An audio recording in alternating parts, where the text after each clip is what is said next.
So good morning, everybody. A little bit of a different week this week with our webinar. We don't have our usual co-host Paulina here. She's off in Europe on holidays, but we're lucky enough to be joined by a very, very special guest, Catherine Williams. Hi, Catherine. Hi, how are you going, Patty? Thanks very much for having me on the show. Really well. No worries. Thanks for agreeing to tune in and help out. For those of you who don't know Catherine, she is a finance guru, an experienced business consultant. She's worked with peak industry bodies and creative agencies in consulting and advisory capacities, also offering mentorship, holding keynote lectures and facilitating workshops in these areas. So it's fair to say, I think, that the topic of today, Money Talks, Catherine knows what she's talking about, and we're so lucky to have been offered the opportunity to throw a few questions at Catherine today, pick her brains and have her share that information with you. So we're really lucky. And as we progress throughout the session today, guys, please drop in questions into that chat bubble. Also, please introduce yourselves. Let us know who you are. We love getting personal understanding who's tuning in. And we're going to have some time for some audience questions at the end, specifically for Catherine. So thanks again, Catherine, for helping out. So did you have anything that you wanted to add, Catherine, before we kick things off? No, I'm just also mutually grateful for being on the webinar, and I can see the chat screen to see everyone logging in. So hi, Bron from Benny Creative and etc. Kylie and Studio Round is there as well. Fantastic. Great opportunity for everyone to get their thoughts and questions answered. In one place, totally. Yeah, so thank you for facilitating it. It's great. No, thank you.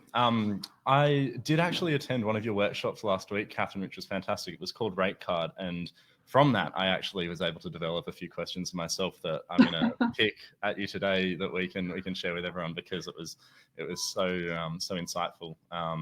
But the first time we met was actually a few months ago, earlier this year. You came into our Streamtime office to actually have a chat with us all, to pass on information that we can then pass on to our clients, in terms of running studios, running jobs, what people should be looking out for, and getting some really strong advice to them.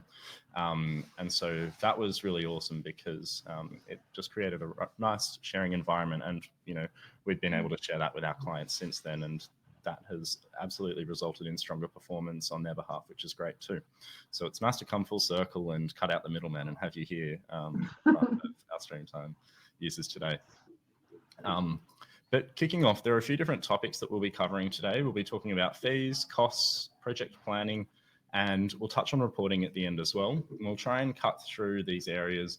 We've got quite a few questions lined up. But kicking off with fees, Catherine, starting quite broadly, let's think about running a business. How often should we be reviewing our rates that we're selling to our clients? And every year.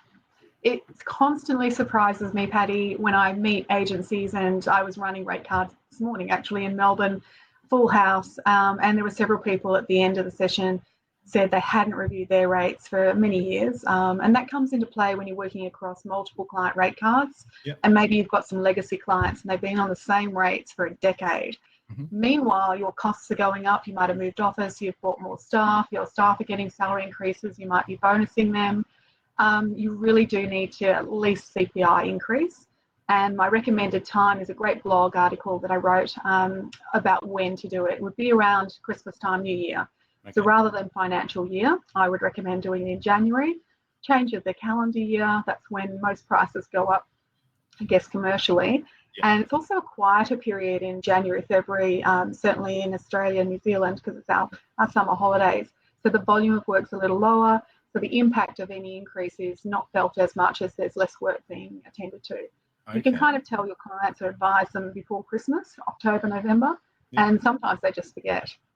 Over that time, it's sort of like, oh, that's right. They said in October the rates would take effect 1st of January. Mm. You could also use that as leverage for old clients moving them to the new rates on retainer options. So if you lock in at this year's rates before we increase in January, perhaps we could sign up a campaign using 2019 rates rather than moving you to 2020 rates.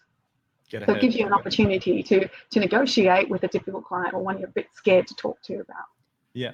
And if you haven't, maybe there are some people here today similar to those that you chatted with this morning that haven't, reviewed their rates in a while. What might be a good way to kind of approach that in terms of thinking how much is a fair amount to be improving your rates, or considering doing that at this point in the year, especially if that hasn't been a trend that you've been? Yeah, look, it's a good question. And I treat every client differently, because the agencies will know their clients quite well and what the client will be able to tolerate and not. So I'd probably start with a grid. I'd list all my clients down on the left, and then I would indicate how much I'm wanting to increase their current rates. So just show what that increase would be. And maybe I'd be saying it's a 5% increase or a 10% increase or a 2% increase, and just seeing what it looks like on a grid to get closer and closer to what I actually need to charge based on my costs. So you have to know your costs as well. And then I would approach client a stepping stone at a time. So perhaps you might even look at a homogenized or a blended rate that might help as a different type of offer. So I'd run it as a little project that you're going to work with your team to maybe over the next 6 months move your clients, or January 1, you're going to move all your clients from this position to the new desired position. And over 2 or 3 years, you might move some of the more difficult ones. Yeah. If not, then it's probably time to let them out the back door. You unless there is a really compelling reason that you and your staff want to be working on a client that's not profitable, you can't have them all not profitable. So it's a refreshing exercise to do. And one door closes, another one will open. You can't work on new business if you're still working on busy old clients that are on low rates. Absolutely. And there is, I've heard, this equation tossed around before. It's like a third of the work you should be doing is work that you need to do. A third of the work you should be doing is the work that you want to do. And a third of the work you should be doing is, it's kind of divvied up into thirds in terms of work that you love, work that you don't really love that you have to do, and work that's kind of just fine. Well, the savvy business owners that I work with are ensuring that all clients are profitable. They might have a couple of select charitable or pro bono ones, but they know very clearly the limit that they have there.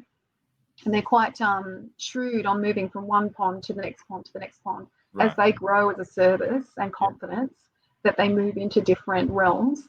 And there is always a smaller business that has lower costs that can take on those lower sell rates. Okay, so it's important about knowing where to draw that line when it comes to those. Yeah, it is. If you're talking about it, then there's obviously a problem.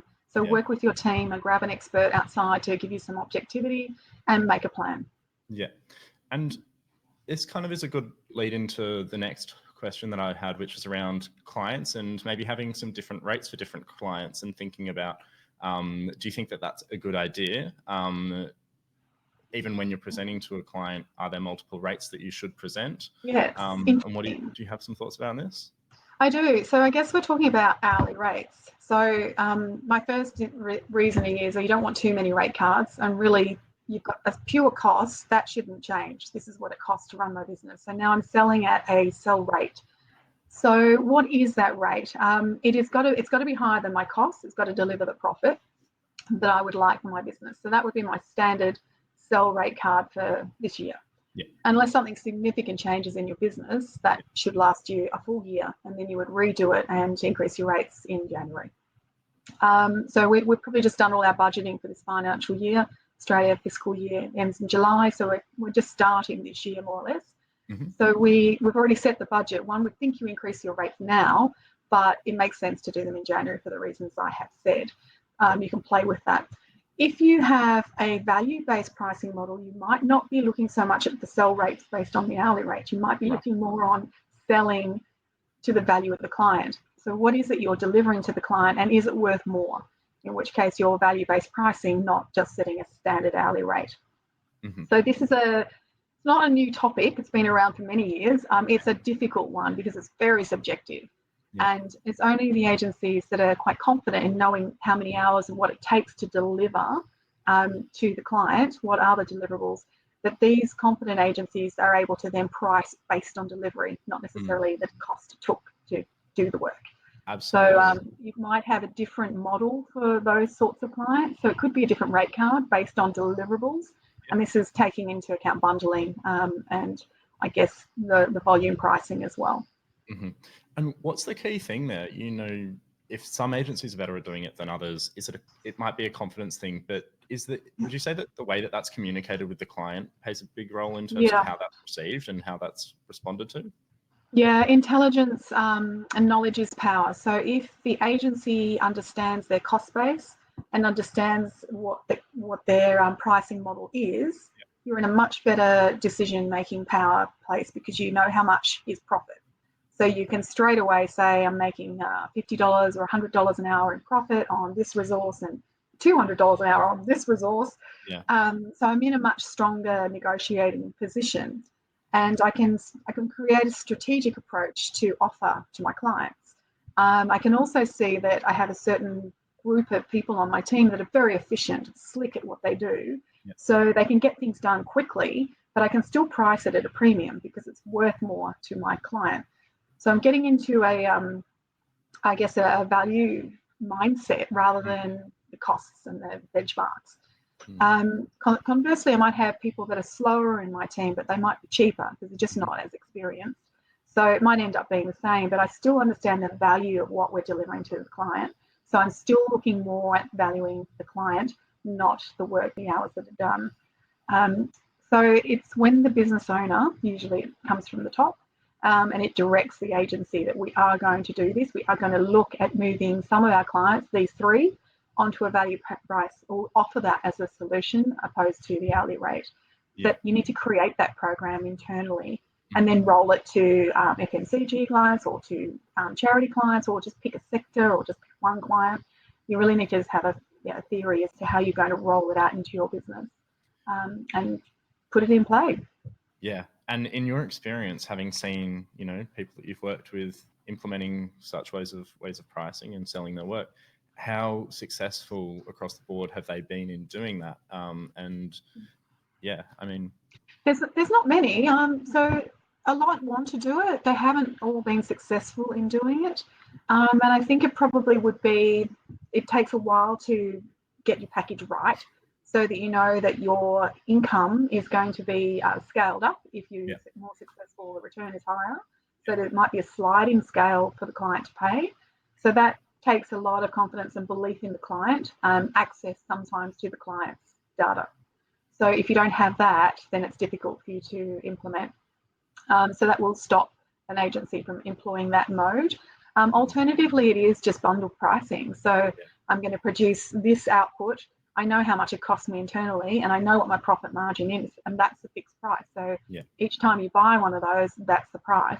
So we're looking at kind of productizing what we do. That's a lot easier. Works really well in design studios, and I've seen that very successfully worked across pack studios that are doing development on different SKUs, and they've got fixed prices.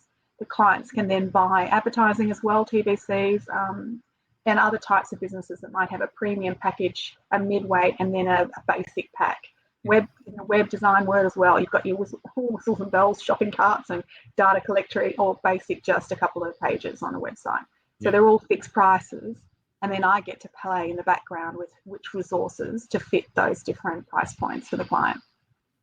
Awesome. And the key metric here is profit that we're talking about when it comes to why we're doing this, and even establishing that confidence to deliver it. You said before is being smart and confident in terms of what your profit is and knowing your business model first. So when we're talking about profit, what are the most key things that we need to be thinking about when we're starting out in a studio to ensure that we're making profit? What do we need to be looking at? Right, so startups, and really it doesn't matter whether you've got 5 partners that put some money in and you're starting together, or if you're a sole trader starting up, you absolutely need to know what it's going to cost you to run your business. Whether you're at home or whether you're in a service suites with fixed desk costs, or you've bought some space, you've got that pretty straightforward. It's stuff you can touch: your computer, your chair, your mouse, your coffee cup. Don't underrate yourself as a business owner. What would you be earning commercially? If it's $200,000 of salary, put it in your budget. If it's $100,000 for salary, put it in your budget. If it is not there, you're going to miss out. It's quite simple. It doesn't mean you have to pay yourself, but put it in your budget to start setting up your target. Then the profit component is on top of that. So all businesses, whether you're a sole trader or not, should be looking to deliver a profit. The reason you're delivering the profit is so you can invest back in the business. So you've got some money for a rainy day, some savings, or you're looking to save up for something, you want to buy the apartment you're in at home, or you want to buy some office space rather than leasing. And if you're clever, you'll lease it back to yourself. So you'll buy it out in another business that you own that you've been saving for. Yeah. This is where I like to work more with the tax accountants as well, because you want to make sure that you are not paying too much tax that you'll never see again. Although if you make a profit, do make a tax, you have to pay it. But are there clever ways to actually reinvest that into your business through your people, rewarding them, training them, so setting up the building blocks. So if you do the budget keynote, it's Lego. You've got your people, you've got your overheads, you've got your provisions. If you're going to pay tax on profit, that's a provision. If you owe something or if you're saving, and then you've got your profit target. Get all those blocks together, and then with that, you've kind of got your true cost base. You can work out your cost per hour that goes into your job management system, like Streamtime. Yep. And then your sale price has to be higher. The sale price has to be higher. If it's not, we've got some problems, and it'll come into productivity territory then, because not everyone's fully billable. So it's not every hour of cost is matched with the same dollar income in sell price, and that's the game. And you did talk a bit about this last week at your rate card keynote that I attended. And one thing that you kept stressing as well was just to be honest about these figures. There's no point putting them in a system if you're not going to be honest about what they are when it comes to those costs.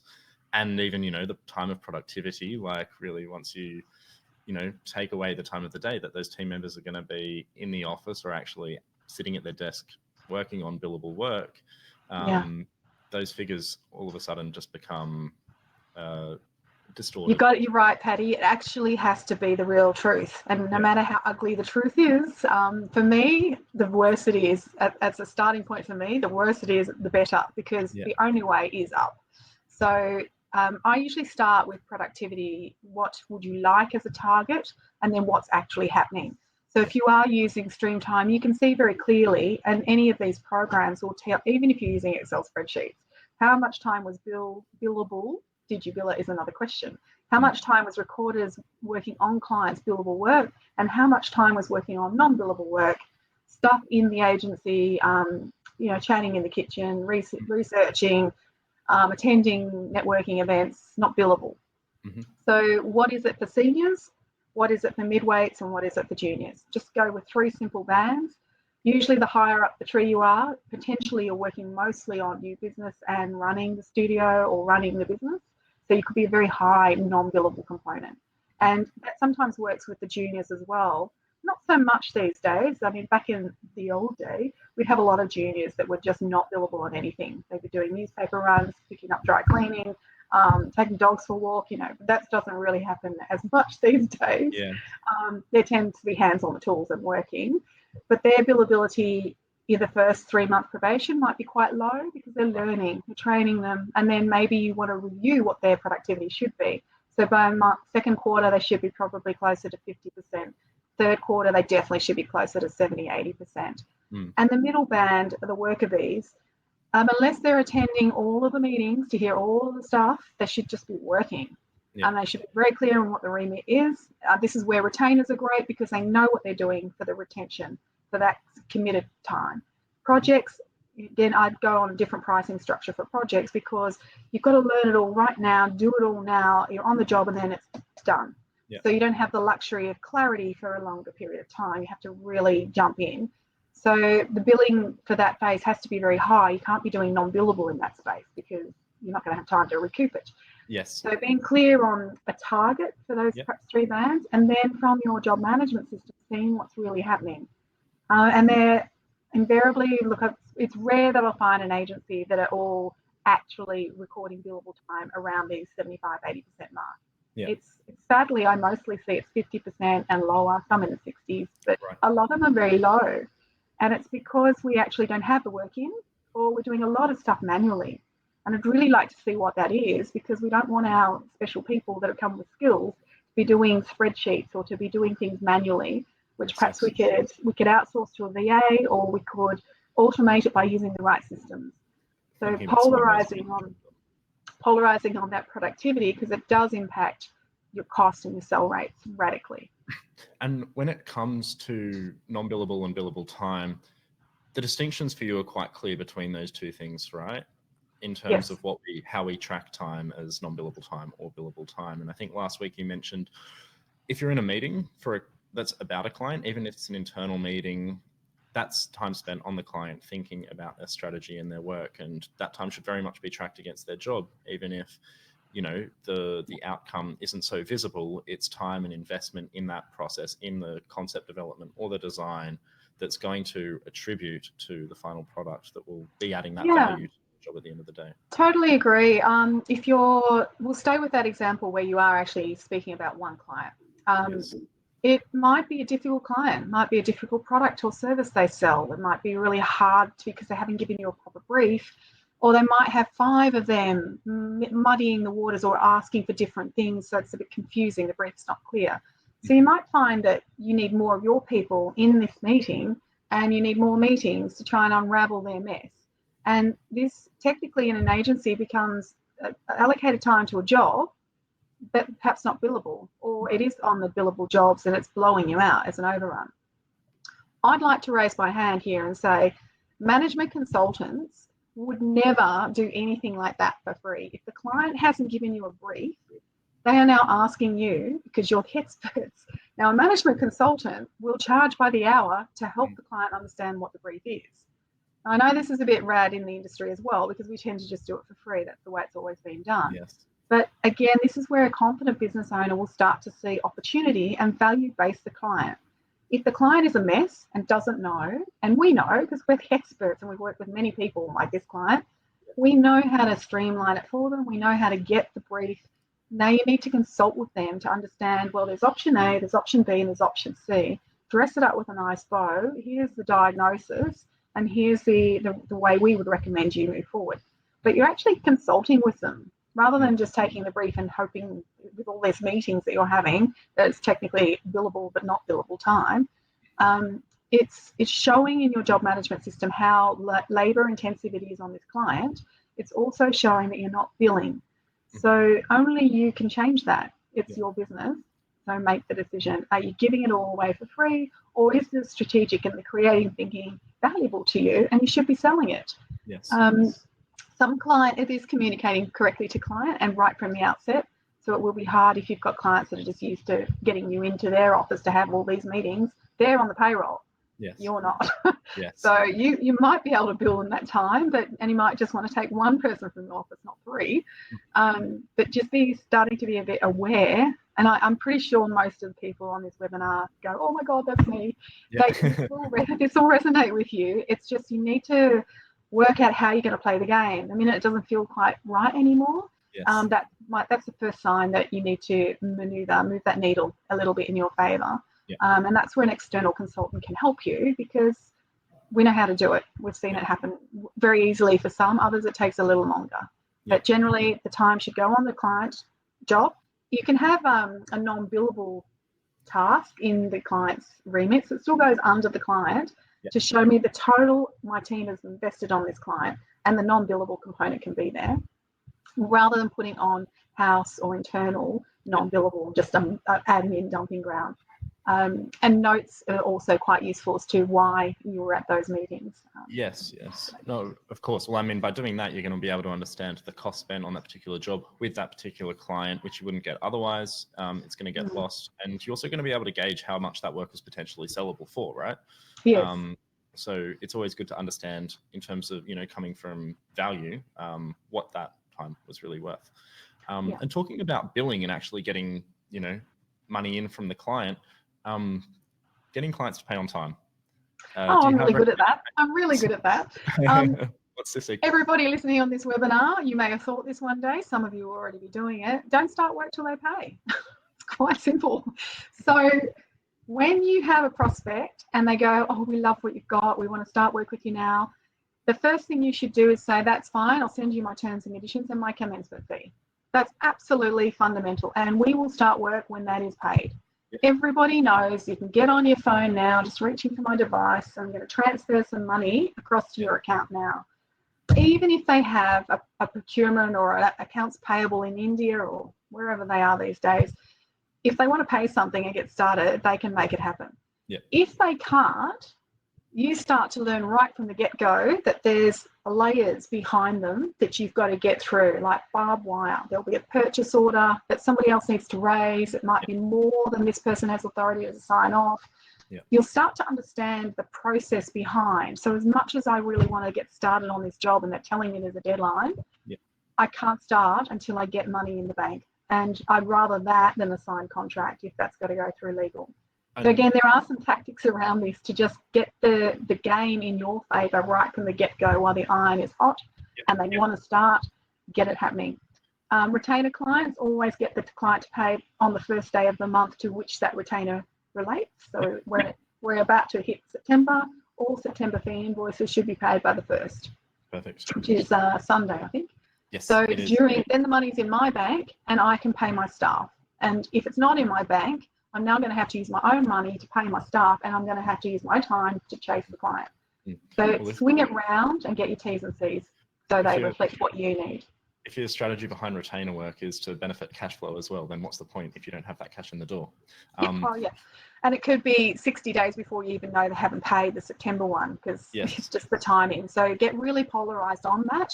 Yes. And the 7 days, 14 days, 21 days, 30 days, 60 days, 90 days, 120 days, whatever these days are, who cares? You run your own business the way you want it to run. Yep. You can discuss it and negotiate it with your client.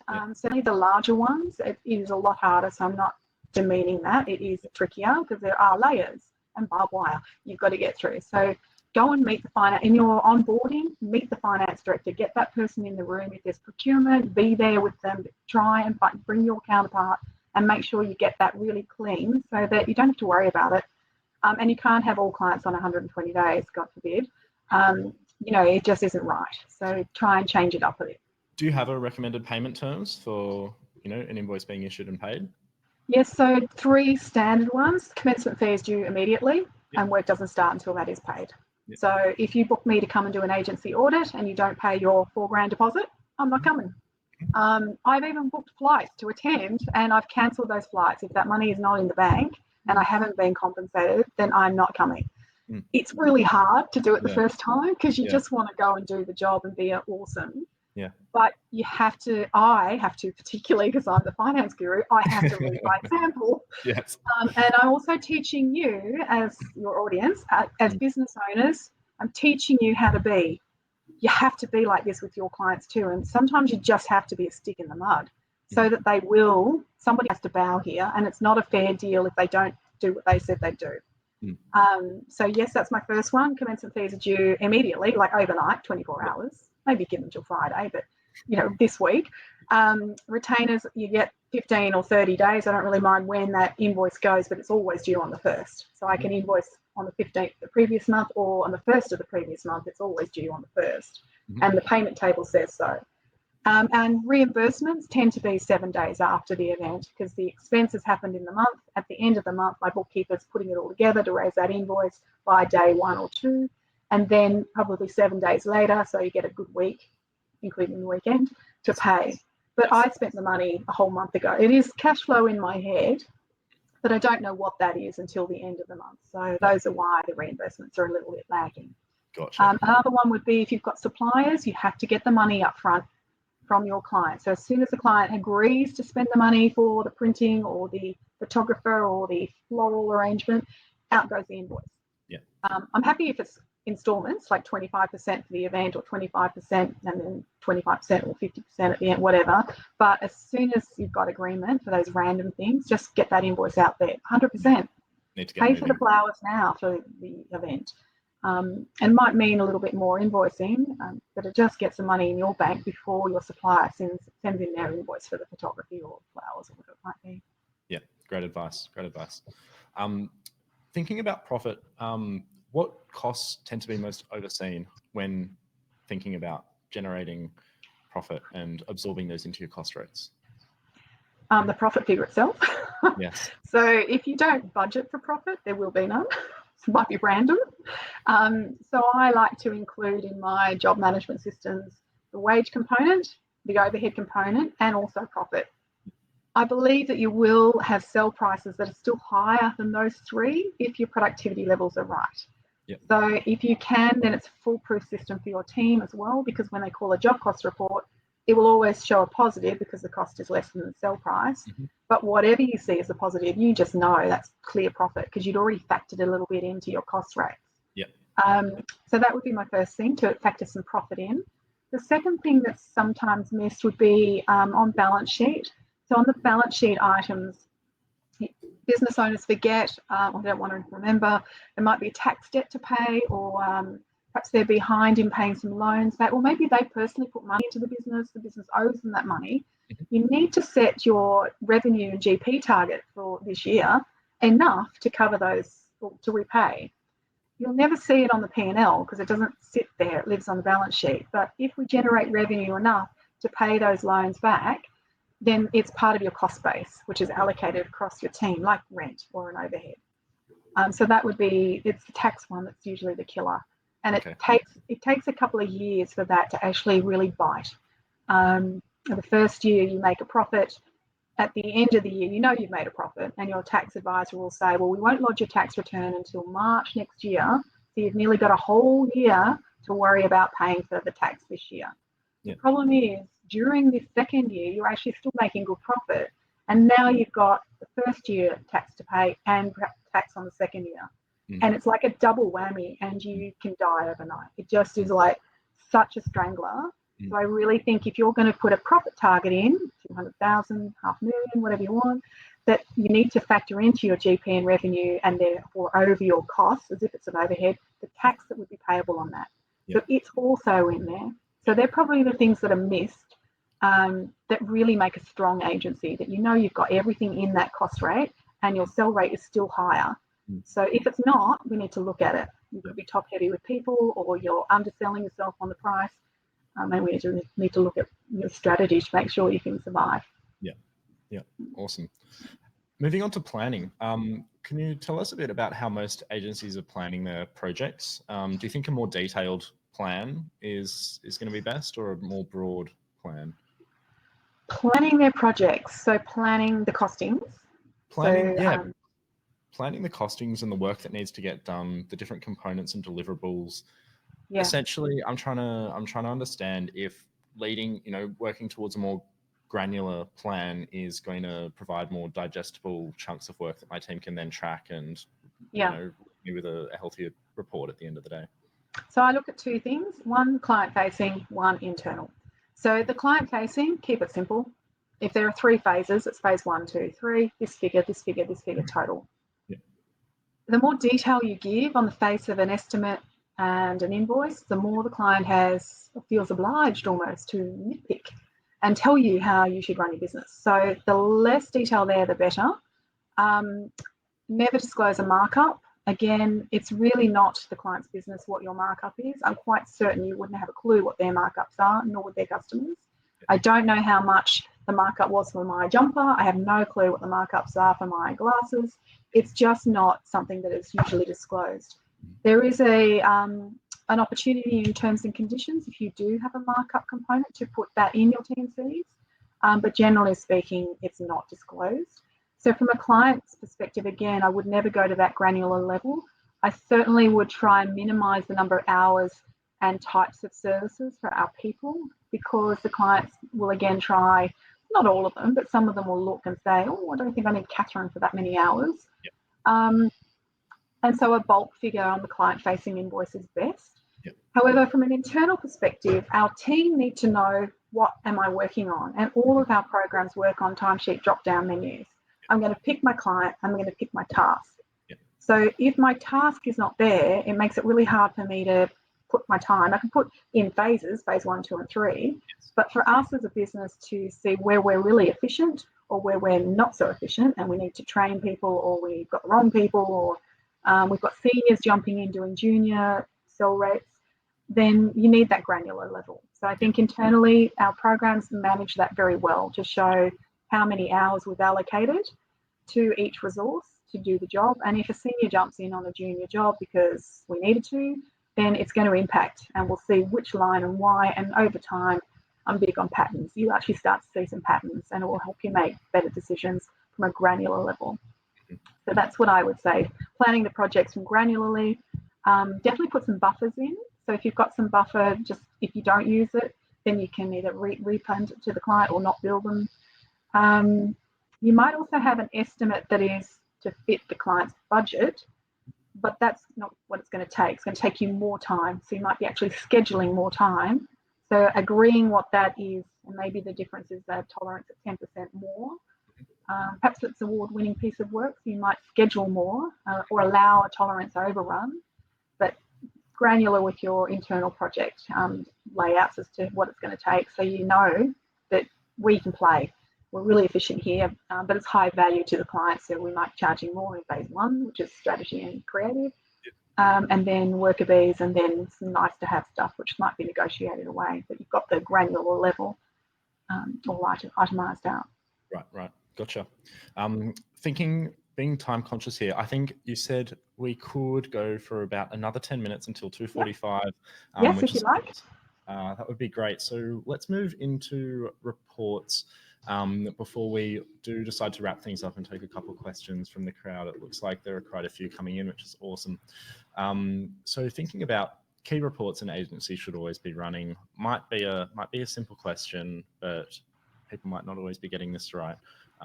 What are your suggestions when it comes to understanding the figures? On the reports? In the reports, what should people be looking for? Well, which report? So I look at probably three key areas: agency overall, and I just want to know my billings, my externals, my gross profit, my revenue, and is that enough to cover my people, my running costs, deliver the profit? That's a straightforward one. Yeah. That's going to come out of Xero most days. From stream time reporting sort of programs, I'll be looking at my people efficiencies, which helps me with my productivity. So how much time have they put in? And we're focused on a timesheet model. Unless we've moved to complete value-based pricing, we're still people paying by the hour. So I need to see what hours have been put in there. If the timesheets are not in there, then I'm really kind of strict on that. And as hard as it is in every business, we pay our people by the hour. So they are obliged to put their time in so I can see what they're doing. And if they're working on billable work, I might be able to help them by getting an assistant if we need more people. If they're working on non-billable work, I might be able to help them by getting them a new program. Yeah. So if it's in there, I can see. If it's not in there, I can't see and I can't do anything about it. So a KPI number one requirement, and on appraisals and annual reviews, if you're not doing your timesheet, and I was going to give you a 10 grand pay increase, I'm now not. I'm only going to give you 8 because you didn't do your timesheet. It sounds really easy as I just speak to you on the webinar. I know it's harder when you're dealing with people and you haven't had that process in play before. Yeah. Again, it's totally up to the business owner to move from what is not happy and not working to something that, where am I? Where do I need to be? What do I need to do? So if I need time. No, sorry, I was just going to ask, do you have any tricks or tips or advice when it comes to incentivizing people to do that? Like how do you cross that? Name and shame. I think it's just an onboarding everybody on board. So there are a couple of times when this works really well. One is when you move to a new system. So if you're implementing a new system, you're spending huge time and resources to find out which one, to implement it, to set it all up and now use and learn the thing. That's the best opportunity to get everybody to use each section of the program, and one key component is timesheets. Yeah. And not so much as just filling them in, that's the boring bit, it's what comes out that's really interesting. So Patty, I see for the month of August, we're in the last week and you actually you've only done week 1. So I need you to get the rest of the time in so that when we meet regularly at the end of the month, as you know, we can talk about what you've worked on, what you haven't worked on, and the new business components. So you make it really personal. That would be my number one opportunity. Number 2 is if you're not changing systems, you've just got the system, just pick a month. End of quarter 1, had enough, we've tried, now we're going to work together as a team. That's the best way to do it. And use dashboards, do it on screen, get each individual to report on their own. Don't spoon feed them from finance department or bookkeepers or VAs. Make them report on their own. So on Monday, next week, when we're reporting on August, each person around the table will have like a minute or less, just depends how quick they are and efficient, as to what time did you put into the system, what was billable, what was non-billable, and just start very basically and then move around the table. They know that's coming and they know they need to be ready. Remind them on Friday. Yeah. So I think it's just, again, it's the leadership style. I'm not trying to play big brother. I just need your time in there so I can make better decisions for everybody, and so can the account managers. The other report, so that was from the people perspective. The other report is from a client profitability perspective. I like to see the client overall with all the jobs underneath. So some jobs are under, some jobs are over, but roll up the client. Is the client overall in profit? And if not, what are our plans for the future work with this client? If they're in a retainer or if there's more projects coming up, what do we need to do to catch up and recoup our losses? So I'd be looking at agency as a whole, by person and by client. They're probably my three main ones. Awesome. Fantastic. And just touching back on what you were saying before about timesheets and, you know, how important it is to actually track them and capture them. And, you know, the thing is that people are terrible at actually using timesheet software. It's one of the things that we learned when we were building Streamtime. Obviously, we've been around for 17 years. We used to have Streamtime Classic, which is one of those old clunky systems that doesn't work very well when it comes to actually getting people to engage with it, to track their time. It's just archaic, and it was built on old software. And we were lucky enough to have the opportunity to redesign Streamtime from the ground up, and the to-do screen and the way we track time. Amazing. The drag and drop, absolutely. You know, there's really no excuse. If your audience are using Streamtime, there's no excuse. It's amazing. And if you're not using Streamtime, take a look at it. It really is such a great program. It flips everything for you and makes it so much easier. And thinking about the plan as well, you know, planning out the week ahead of time to actually look at what you've got to do, putting your head up and saying, okay, well, what have I actually got to work on this week? And by getting that blueprint for the week, creating a plan that you can then stick to, it, you know, as you said, it just makes it so much easier to get that time actually into a system in a way where it's functionally linked to the work that you had done, which was your to-do list. So certainly something that we tacked onto when we were conducting that research for the new Streamtime about 3 years ago. So good advice then from you too. So we've only got a few minutes left. So I think I've got one final question to wrap up with you, Catherine, and it'd be good to, after that, to maybe grab a couple from the audience. But is there any one single thing that you've noticed successful agencies do that others don't? Yeah, I think they work on the business. The ones that are working on this are the ones that are successful. The other ones that are scurrying around doing the jobs haven't quite got a turnkey process underneath, or they haven't been able to yet transfer the work to their people, that they're still hands-on, which is taking their time. So I think in the early years, that's definitely have to. You're building the business, you're learning what it is your craft is and how it works, so that you can teach others in your business, so you can scale or just be more efficient or just free yourself. The ones that really wins is it's going to be a bit weird, but over the last 16 years of working in Australia, I could tell you probably about 7 or 8 women who have left the business to have a child, baby, and have left the business in the capable hands, or at the time it wasn't capable, it was so nerve-wracking, of number 2. And they've come back after 6 months or a year, and the business has wobbled, but it's still there. But that number 2 resource has really learned what needs to happen. And when the business owner comes back, they're ready again to do what they can do, which is at the Midas touch, turn things to gold and really pick up again. But what they've now got is a business that is working without them. It's probably not as awesome as it could be, but it's definitely working without them. And I would definitely recommend never, never, never go back into hands-on jobs again.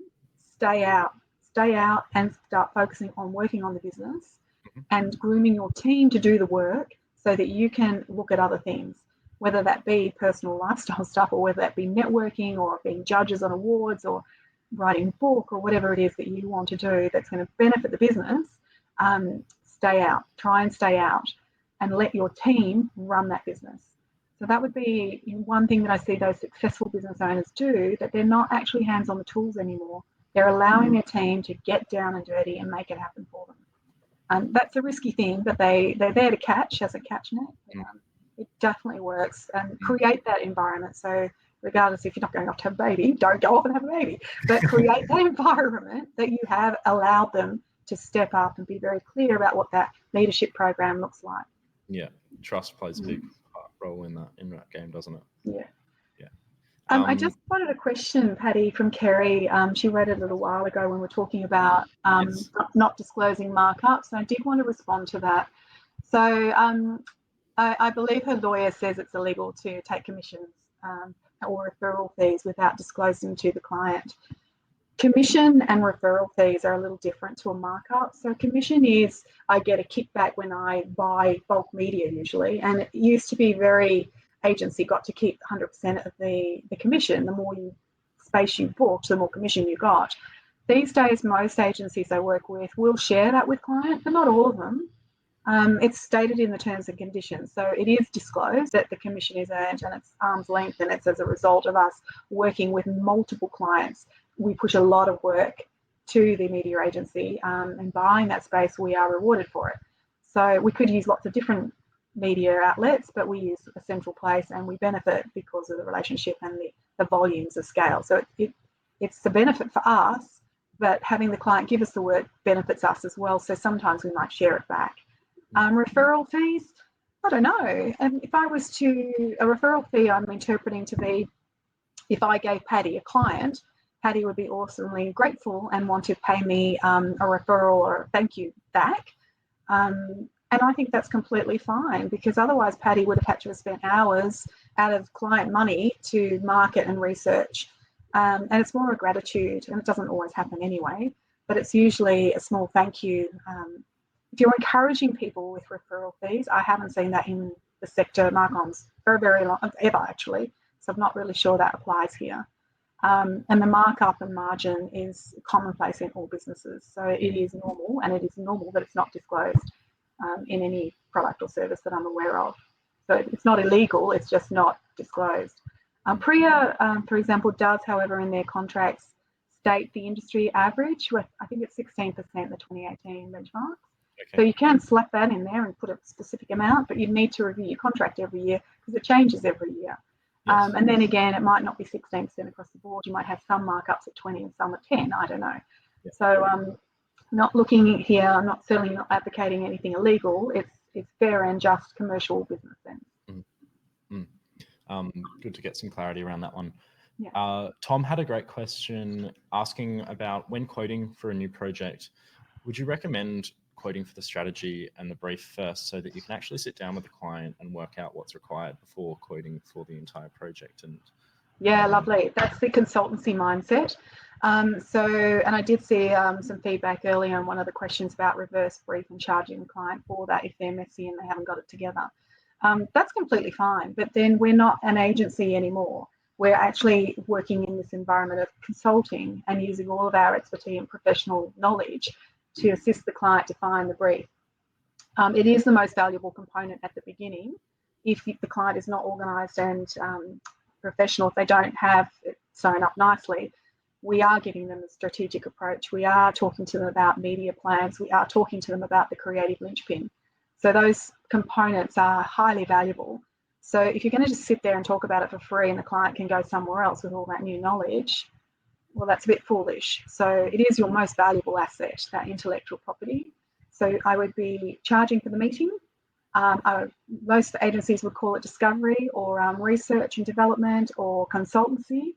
And there's a fixed fee for it with an agenda of what you're going to cover. They will come to the party with what you need. You will come already with your expected what you need to know.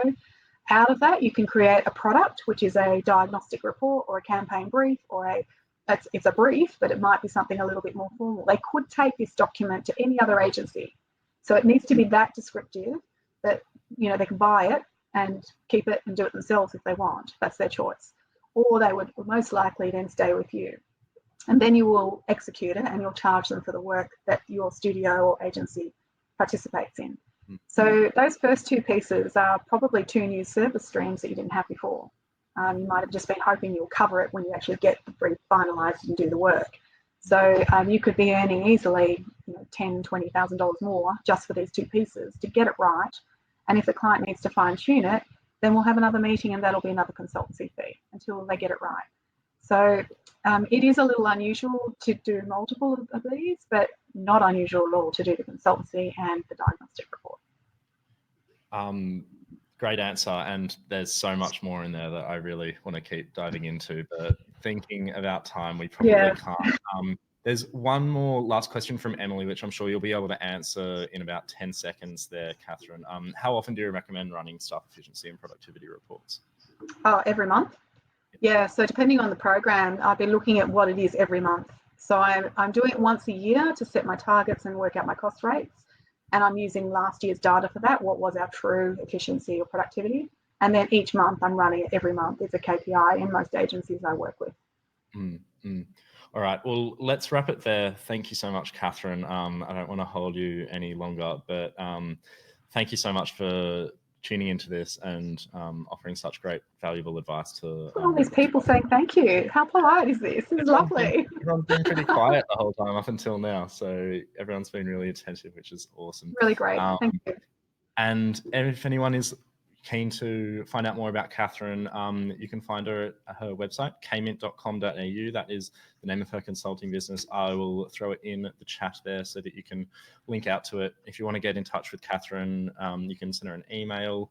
I believe there is a 30-minute free consultation that you can take up with Catherine. You can claim that via email. Is that correct? That's right. Just drop me a line and we'll pick a time and just have a chat for 30 minutes and see what you need, and might be enough. Just if you've got, I saw a couple of questions about pitching for free and stuff like that, we can knock that over. I'm happy to help like that. And when you get something, a big fish, then I'll jump in, and that can be a paid consultancy gig. Awesome. Fantastic. Thank you so much, Catherine, once again. And I'll chat to you soon. Indeed. Thanks very much. Bye, everyone.